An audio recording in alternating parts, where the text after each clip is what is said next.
USA Global TV and Radio proudly presents the Royally Rich Lifestyle Show, starring Ian Pelham Turner and Helena Chard.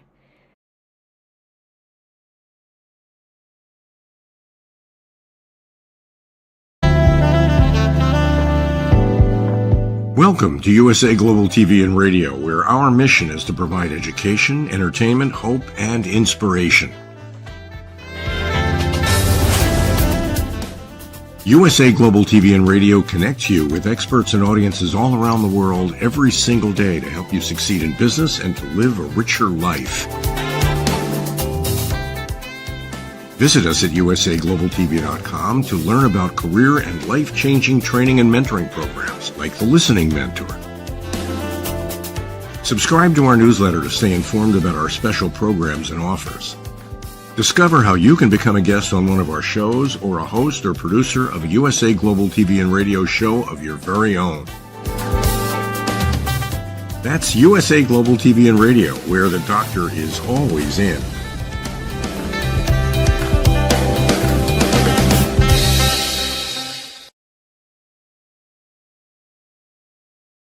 Hello and welcome to another edition of the Royally Rich Lifestyle Show with me, Ian Pelham Turner. And me, Helena Chard. Now, Helena is in a different studio, as you can see today, so we're trying something new. And if this works, who knows how we might sort of do it in the future. But basically at the moment, let's roll the titles and let's get on with the show.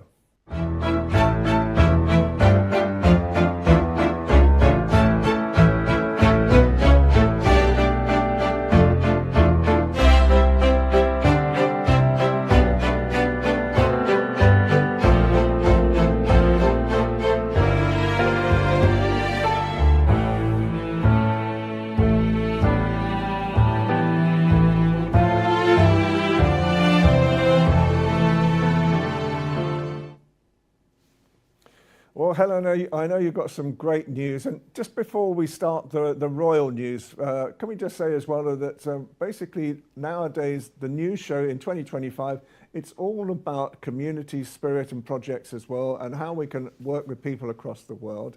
And at the same time, it's still going to contain some great royal news. So Helena, take it away. Thank you, Ian. So today I'm going to start with royal baby joy. So Princess Beatrice has just given birth to a baby girl called Athena, which I think is a really lovely name. 4 pounds 5 ounces, so born sort of slightly earlier than expected.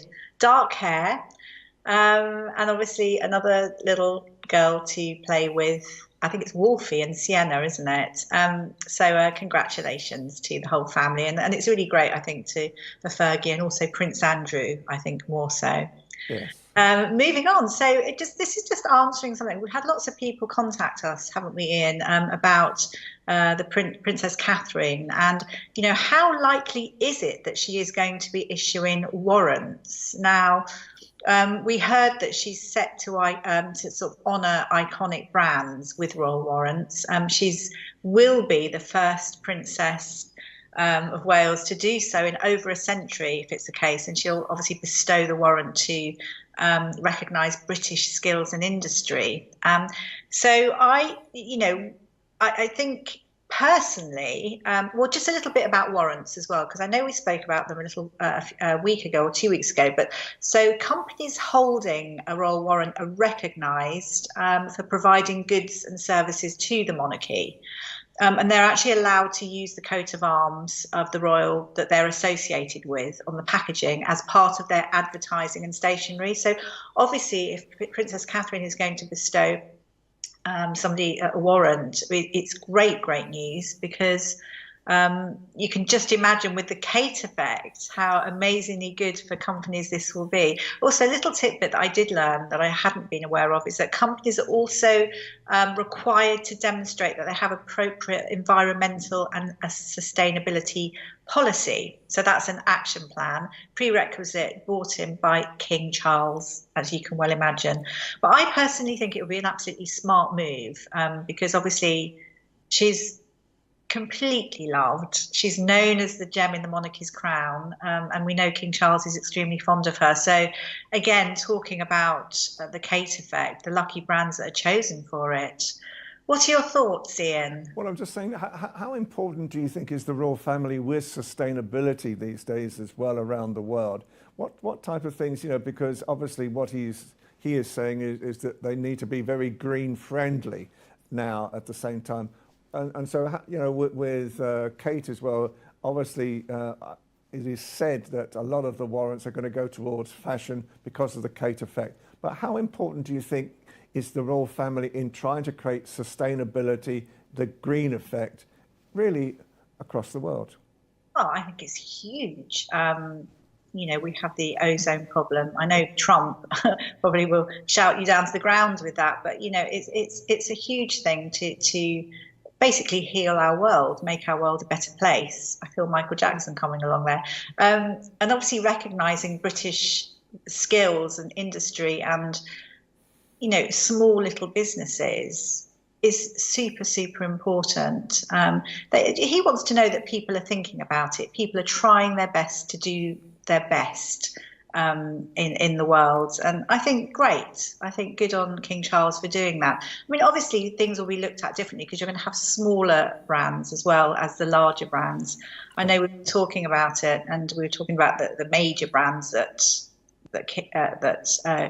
Catherine loves, but you'll have the smaller industries as well. I know there's a small little shop in Wales, for instance, called Spells of Love, and I know that Catherine wears the earrings from that brand. And obviously, within seconds, that tiny small shop became global. How amazing is that? I was just going to say, and obviously as well, William, her husband, and obviously Prince at the same time, is obviously his main concern is Earthshot at the moment, which is another sustainability issue. Absolutely, the Earthshot Prize, which is going strong, which is fabulous. But also moving on as well, what a coup receiving a warrant from Princess Catherine. And just to say, Alexandra McQueen, Sarah Burton, and the wedding dress and Catherine Walker, all the brands that we know Catherine for, I'm sure will be giving something. But talking of the Prince of Wales, he was visiting Centrepoint recently in West London. As we know, he's a patron of Centrepoint, a youth homeless charity, and it's actually the 20th anniversary, which is great news. And obviously Prince William took over patron from the late Princess Diana, his mother, but he pops in from time to time and says hi and really gives everyone a little pep up. Excellent. Okay, I think we're showing now Harry. So what's the news with Harry? So the Duke of Sussex, breaking news. Well, it's not so much breaking news now, but people are talking about it. So absolutely extraordinary that he has settled his case against Rupert Murdoch's news group newspapers. It was his life's ambition to see his day in court, which actually didn't happen, but to take on the malpractices really of the tabloid press. It was to do with the unlawful activities carried out by reporters and private investigators. So he's been offered an apology and a huge amount of money. The one thing that I think Harry wanted was accountability. There's sort of been accountability, but I think they're talking that it's the private investigators that were outsourced that were doing the naughtiness. But nevertheless, an unequivocal apology. And this is all to do with phone hacking and intrusion into his life during his younger years in 96 to 2011. And most importantly, not to remember, Lord Watson was also part of the case, so it's a win for him. But I think the most important thing is the accountability, sort of talking about also the apologies to the late Princess Diana and for the upset that she went through. So media intrusion played a part really in her death. So I don't know, it's obviously a win, accountability, and I would say closure. It's quite incredible. So 1,300 people settled out of court, cost billions. The one thing is the Sun could have suffered huge reputational damage, but I don't think has. So Prince Harry has received accountability and I guess closure, which is the main thing. So hopefully he can move on. And also just to remember that I think a few people, and that's Princess Diana's brother, had said how the late Princess Diana would be very proud of him. And Prince Harry still thinks that Granny was looking down on him. So time to move on, I say. Okay. And then finally, the Duchess of Edinburgh, Sophie. Yeah, so Duchess of Edinburgh, as known as the monarchy's secret weapon. Belated happy birthday, belated happy 60th birthday to Sophie.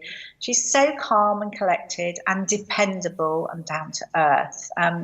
She's absolutely grown into her role, does a lot under the radar, but I think is now getting deserved recognition.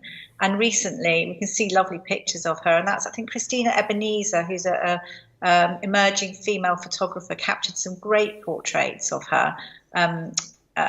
Christina's work is actually in the National Portrait Museum, and she's a celebrated British Fashion Council New Wave creative. So she's quite big in her field. But the lovely thing about Sophie, she's got a renewed commitment to gender equality work. She serves as patron for over 70 different charities and focuses on advocating for women and girls affected by conflict, and also eliminating avoidable blindness and supporting people with disabilities. I think she's absolutely fabulous. And obviously she was the late Queen's favourite daughter-in-law. She didn't spend that much time celebrating because I know that she was back at work straight away, and we saw her at a lovely charity. I think it was Charity Dogs for Autism, cuddling little dogs. But she, I think, is super, and we don't talk enough about her. So it's always good to put a spotlight on people that do well. And not to forget as well, she was actually the first member of the royal family to visit Ukraine, believe it or not, since the beginning of the Russian invasion. And she travelled to Kyiv to meet President Volodymyr Zelensky and also the First Lady. And also, it reminds me of you, Ian, in that she said, "It's been most utterly joyous. I never know what to expect. I never know who I'm going to meet, and I never know what I'm going to learn." And the old adage, every day is a school day, it's absolutely true. I mean, she absolutely loves her work. So good for her. I just think she is fabulous. And the lovely thing about them, they're a great couple, her and the Duke of Edinburgh. They love playing tennis together. And I always think if you can play tennis together, you have a perfect relationship, in my eyes. Excellent. Okay, so we're just going to take a short break and then we're going to celebrate Chinese New Year. Stay tuned.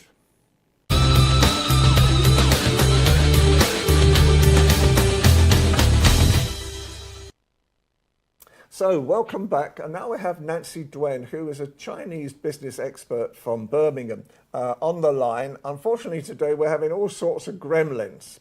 So we can hear her voice, but unfortunately we can't get a visual. So we're using one of her beautiful portraits instead.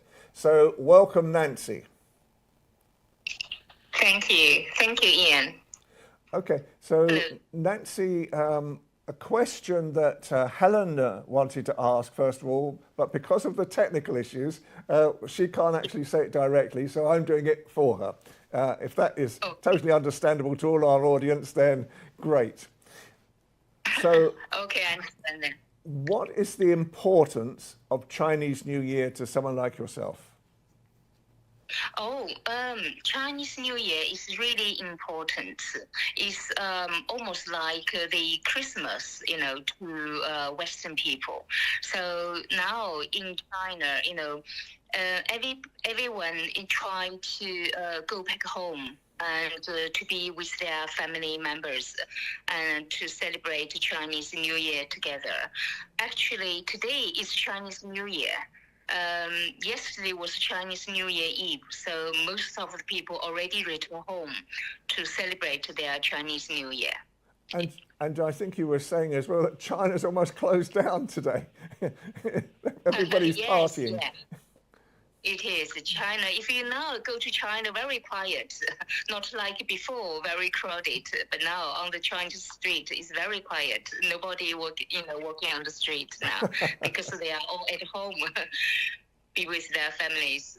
Excellent. So the other thing that I wanted to talk about, Nancy, is Rachel Reeves has just done this incredible deal worth over 600 million over a period of, I think, 5 years of business growth with China. How do you feel that China wants to create more business in Britain, first of all? What type of things are they actually seeking to do in Britain? What type of investments are there as well to allow this to happen at the same time? And what do you think are the types of products that British businesses, especially from Birmingham, where you're based, would like to take to China? How do you feel about that? I think the Chancellor, Rachel Reeves, to visit China, is really great things she has done, and I think this is, improve relationships between Britain and China, and you can see what result she get from China from this trip.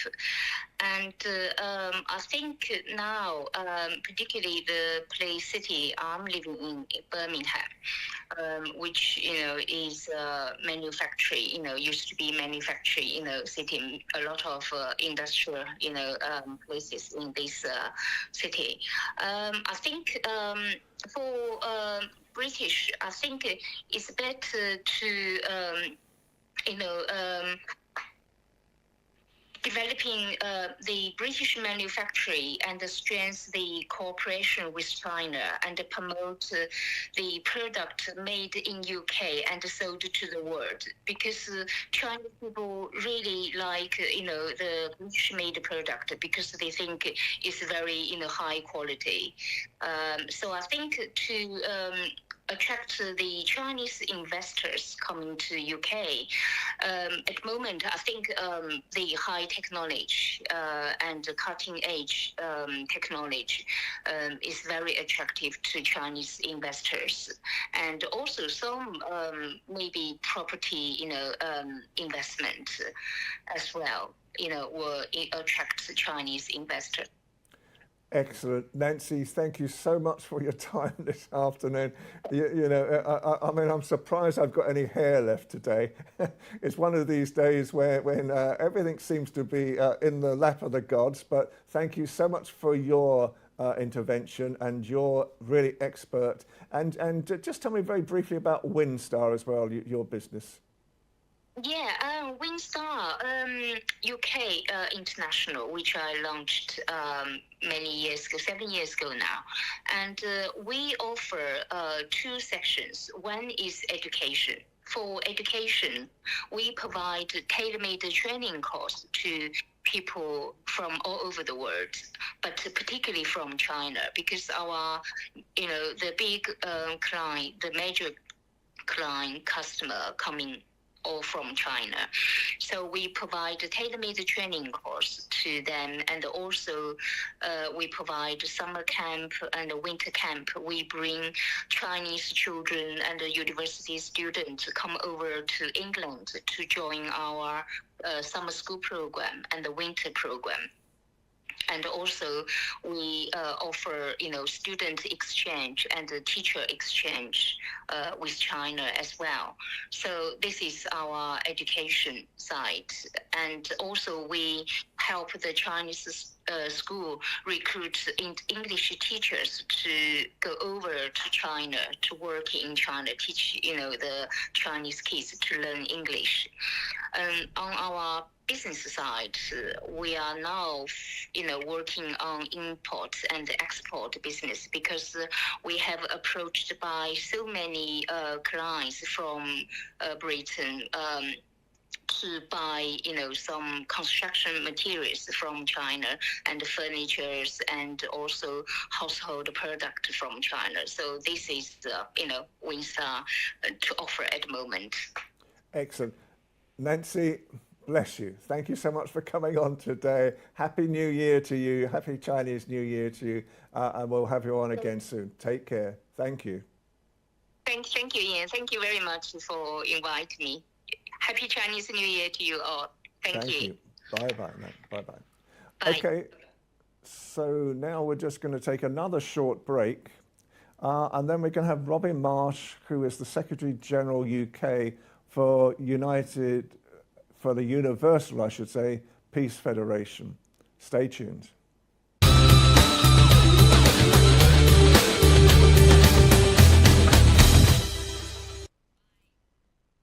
Hello and welcome back to the last part of the show and one of the most important parts of the show as well. And this week we're going to talk to Robin Marsh, who is the Secretary General for UK for the Universal Peace Federation.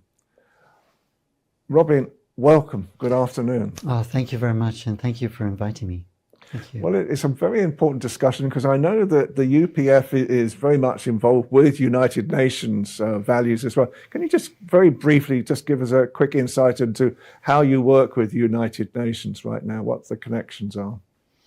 For a long time, we've had an office in New York, and we've had a lot of activities in the United Nations. We have a general consultative status with the Economic and Social Council of the United Nations.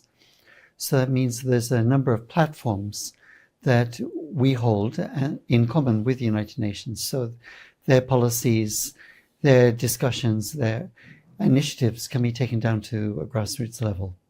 Okay. And Helena, I think you have a question as well for Robin.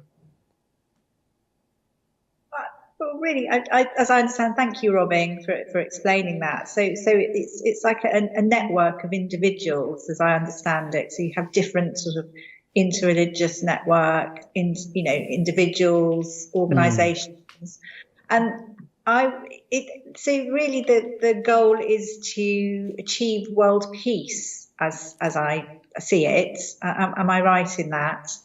Yes. And so you have different focus areas within the federation. I'm interested to know, and there's a few things I'm interested to know. With reference, I think you also have a youth service, so for younger people as well. Am I correct in thinking that? And if so, I just wondered, is there like education or anything like that for them? There are two levels of answers for that. On the international level, there's a separate but affiliated organization called the International Association of Youth and Students for Peace. And they also have a consultative status with ECOSOC, United Nations, Economic and Social Council, United Nations.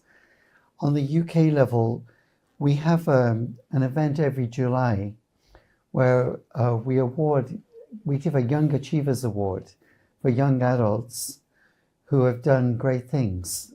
They've done great things in the community, they've done great things for humanitarian causes, and they've been nominated by some of our ambassadors for peace who have put them forward, and then their local MPs present that award.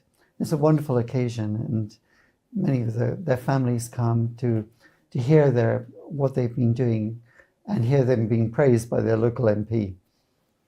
Excellent. So we're just going to see a video now about UPF. Let's play the video and then we'll come back to Robin.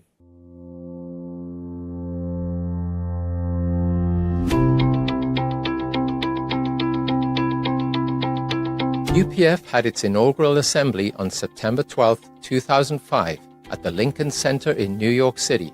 Reverend Sun Myung Moon delivered the keynote address.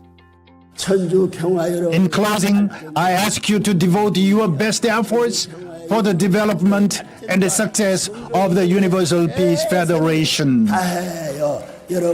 Thank you. Thank you.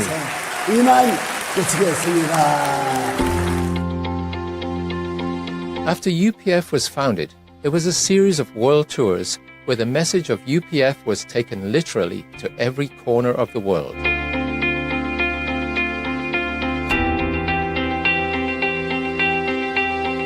That it is time for all nations and religions to break down their barriers. Through this, the era of one family under God will arrive and last forever.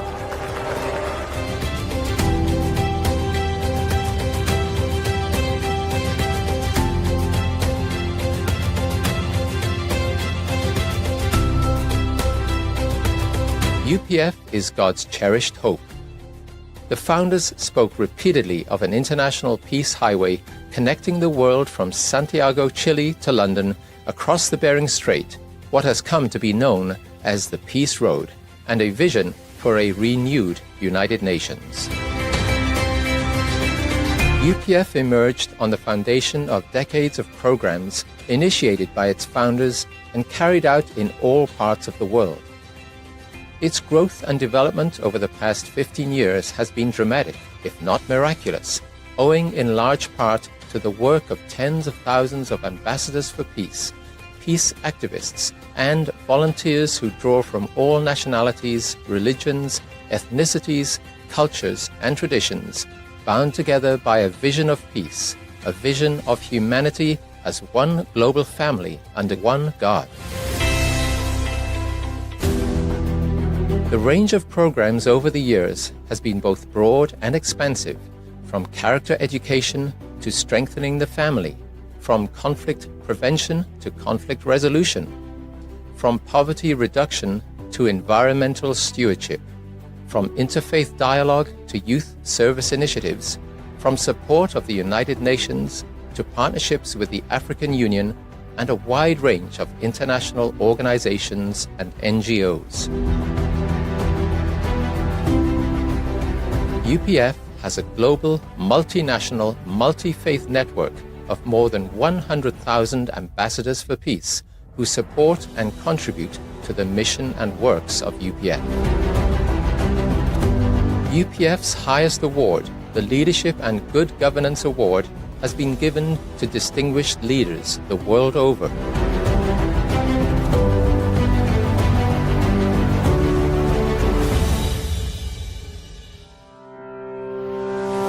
The World Summit Series is UPF's flagship program involving the highest level of leaders from around the globe, including current and former heads of state and government, to address the critical challenges facing humanity.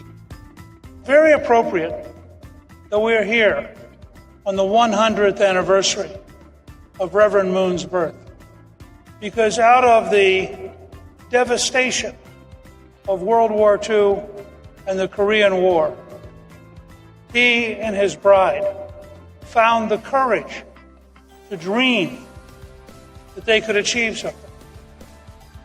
And it is amazing what they have created together. Programs have been successfully held in Korea, the USA, Senegal, South Africa, Nepal, Cambodia, and other nations.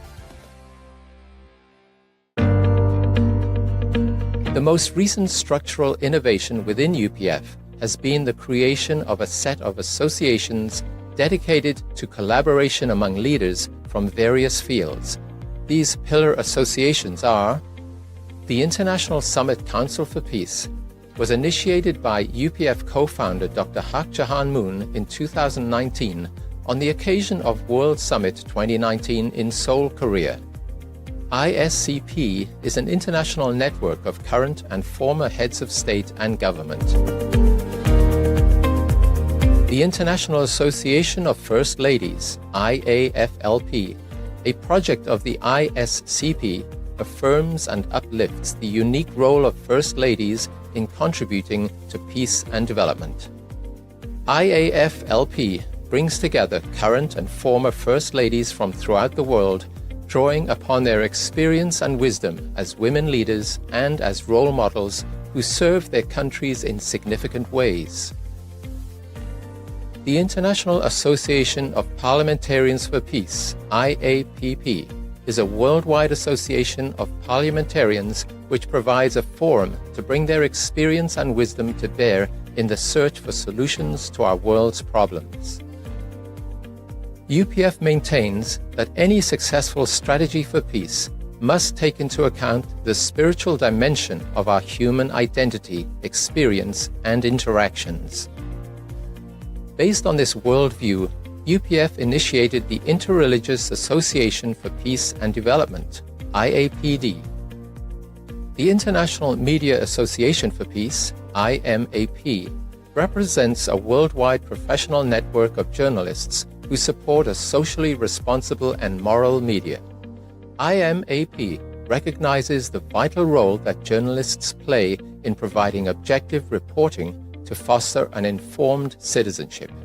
The International Association of Academicians for Peace, IAAP, is a global interdisciplinary academic initiative aimed at contributing toward the realization of a world of lasting peace.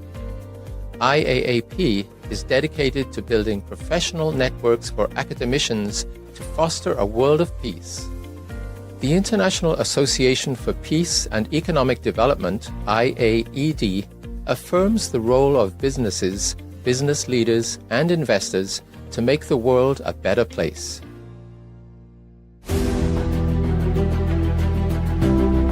In early 2020, UPF convened a rally of hope featuring dignitaries including Pastor Paula White, Cambodia Head of State His Excellency Hun Sen, President Macky Sall of Senegal, former Canadian Prime Minister Stephen Harper, former US Speaker of the House Newt Gingrich, former UN Secretary General Ban Ki-moon, and many others. I believe that the Universal Peace Federation and its broad set of partnerships in the realms of politics, religion, academia, media, economy, arts, women and youth serve as a good model. I believe the Universal Peace Federation will become a cornerstone to build lasting peace around the world and a heavenly unified Korea based on interdependence, mutual prosperity, and universal values.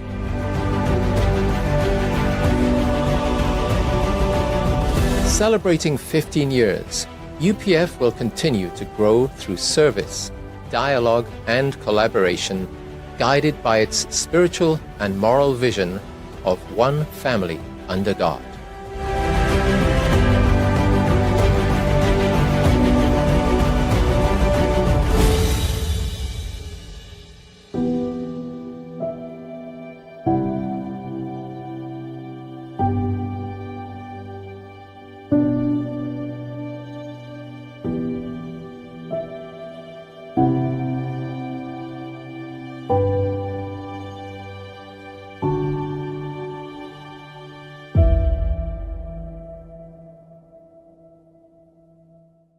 So welcome back again. An incredible video that we've just seen about really the values of the Universal Peace Federation.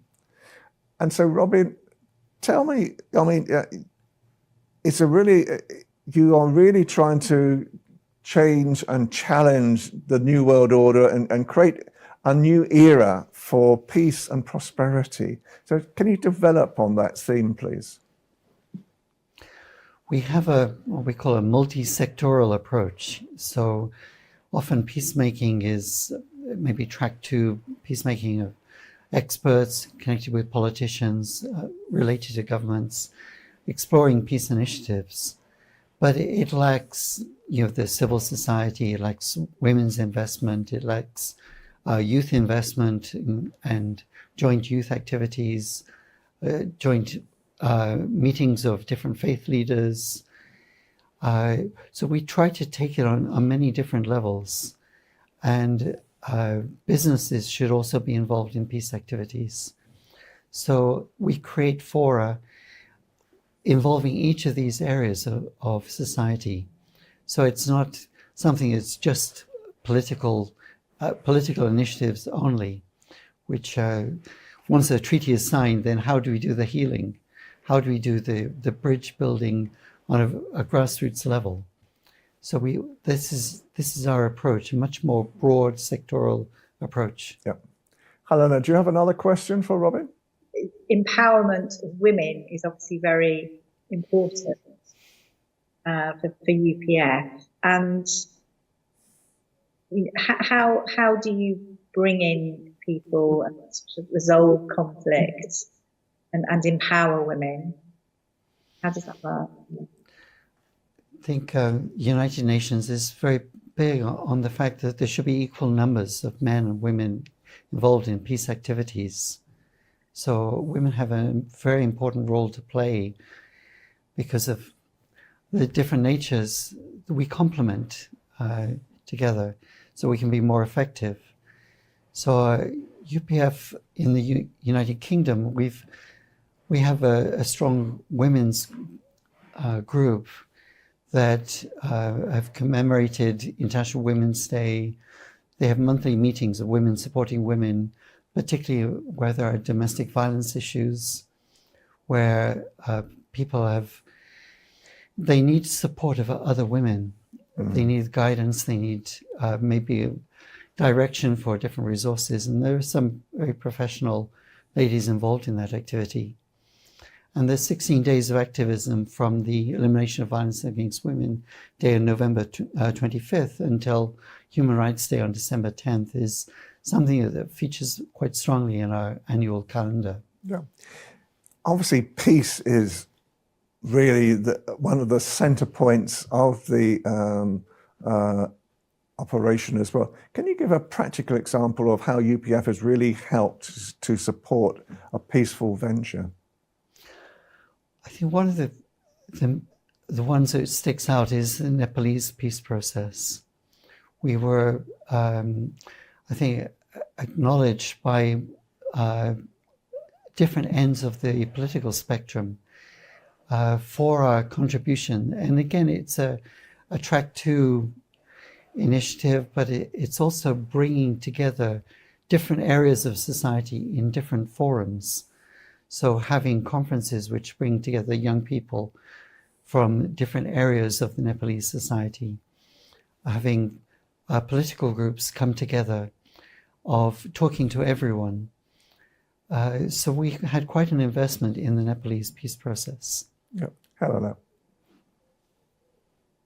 Robin, I am curious about ambassadors for peace, and I know that obviously it's a big diverse network. Because as I understand, there's lots of ambassadors from like 160 different countries, and different, obviously, races, religion, nationalities, cultures. How do people become ambassadors? How does that work? I think over the years we've gone through discussions of how we should nominate or choose ambassadors for peace, but many times they've come to our attention through their good works. We've got to know them over a period of time, and then we make an award. I think we often try to work together in collaboration with them. Sometimes they've been nominated by a close ambassador for peace who's we've known for a long time. They're close friends. Mm. So if Ian was to notice someone who is really worthy of that title, yes, and you would put forward their name, of course we would respect that, and yes, and we would invite you also to be there when we make the presentation. And you have lots of different events during the year, I think, because we were discussing this last week at another event that you had. You try to have really an event virtually every week now, and that's really one of your main aims for this year. I mean, what type of projects are you seeing this year that are the sort of, because I know what you personally are seeking is even more expansion of the whole project. So what type of things are you looking forward to this year, that's on the calendar for UPF? We have an annual calendar in the United Kingdom, which we've been keeping to largely for many years. And then we have clusters of friends and contacts around those different events. In terms of projects, we have a character education program in Nigeria. So UPF in Nigeria, Universal Peace Federation in Nigeria, has been for a number of years developing a character education curricula with the Federal Ministry of Education, and it's unrolling it to different states at the moment. And we've been helping support that from the UK. And it's doing very well, and it's accepted by both Muslim and Christian and other faiths within Nigeria. And it's also contextualized for Nigeria.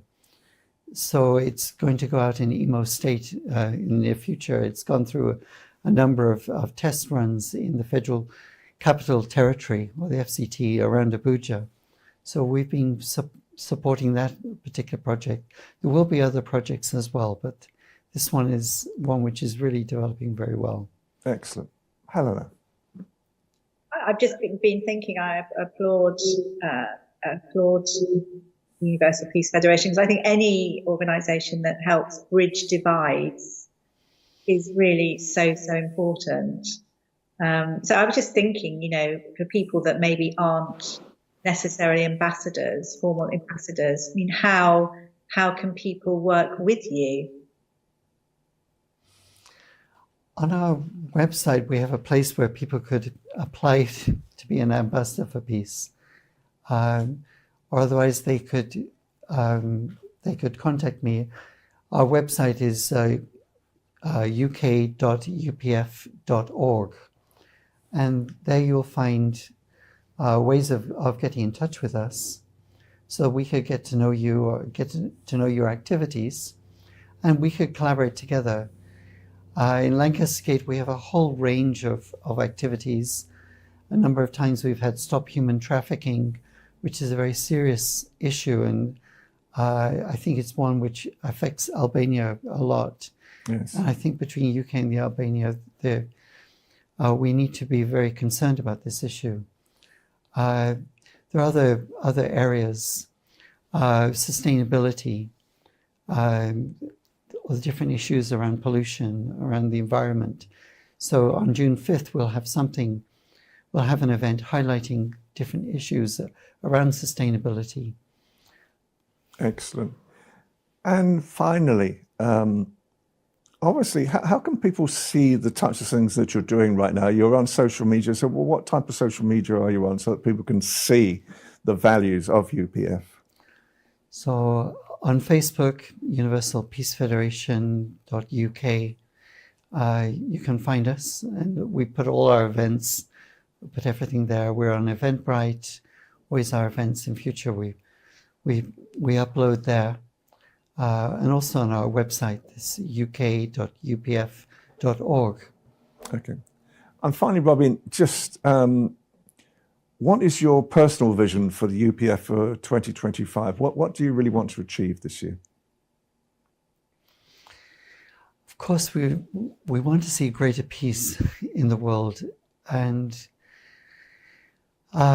it's sad when you're a peace activist and then there seems to be more conflict in the world. It's a sad situation, but we want to see greater peace in the world. And for those people who are suffering, we also would love to help in the humanitarian needs. Yeah. Robin, thank you so much for your time this afternoon. You. That was fabulous. Thank you.